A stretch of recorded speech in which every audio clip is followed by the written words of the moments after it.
Você já viu alguém continuar em um caminho destrutivo apesar de repetidos avisos? Foi exatamente isso que aconteceu com o Reino do Norte de Israel. A mensagem principal é muito clara. A rebelião persistente contra Deus eventualmente leva ao julgamento. Ainda assim, mesmo no julgamento, a misericórdia de Deus pode brilhar em lugares inesperados.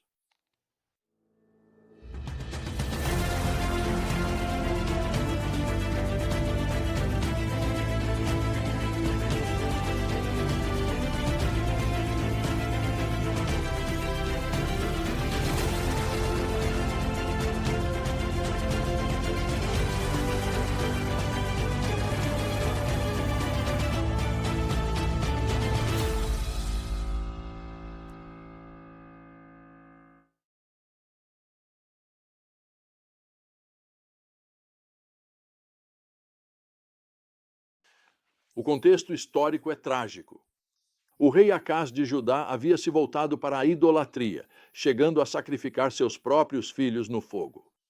Enquanto isso, o reino do norte de Israel, embora já estivesse sob o julgamento de Deus, atacou Judá e levou 200.000 cativos. A situação parecia sem esperança.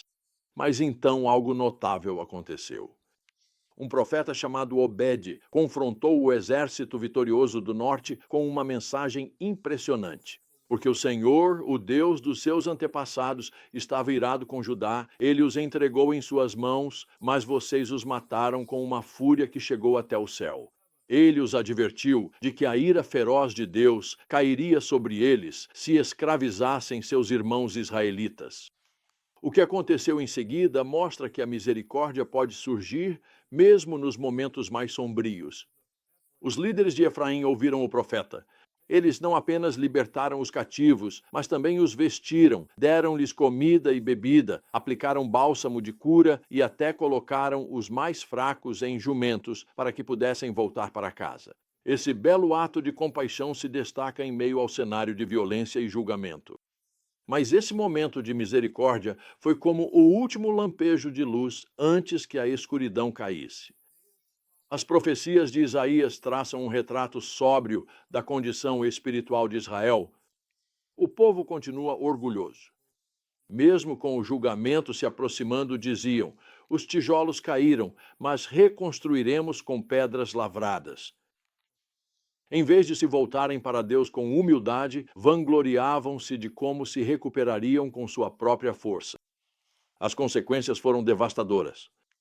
Isaías descreve uma nação consumindo a si mesma. Cada um se alimentará da carne de seus próprios filhos. Manassés devorará Efraim. E Efraim a Manassés, e juntos se voltarão contra Judá. A frase repetida.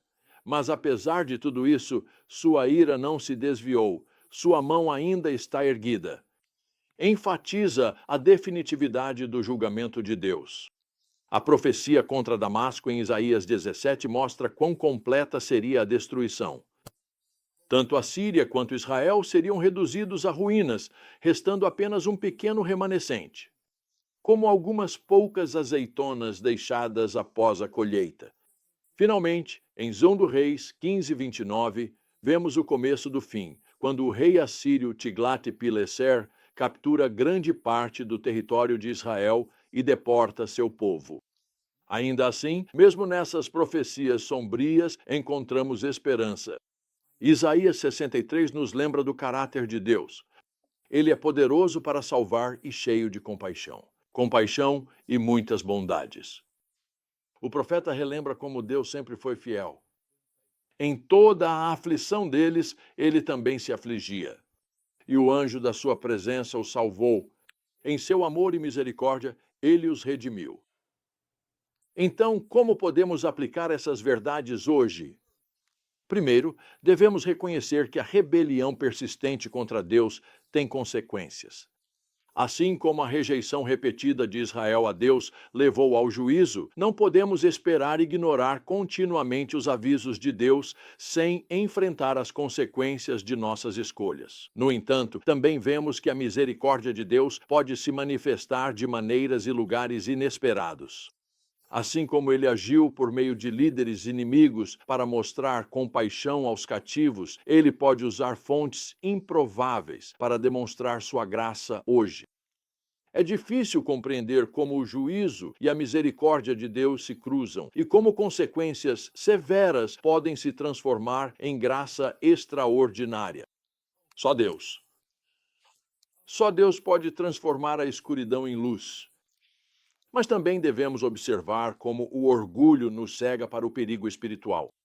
A jactância de Israel sobre reconstruir com pedra lavrada mostra como podemos nos enganar quanto à nossa verdadeira condição espiritual. Em vez disso, precisamos cultivar a humildade e a sensibilidade aos avisos de Deus. Os líderes que ouviram as profecias de Obed nos mostram como responder à palavra de Deus com obediência imediata. Além disso, essas passagens nos lembram que o juízo de Deus nunca é sua palavra final. Mesmo ao pronunciar o juízo, ele lembra ao seu povo de sua compaixão e amor fiel. Servimos ao mesmo Deus que é poderoso para salvar e que sente nossa aflição como se fosse sua.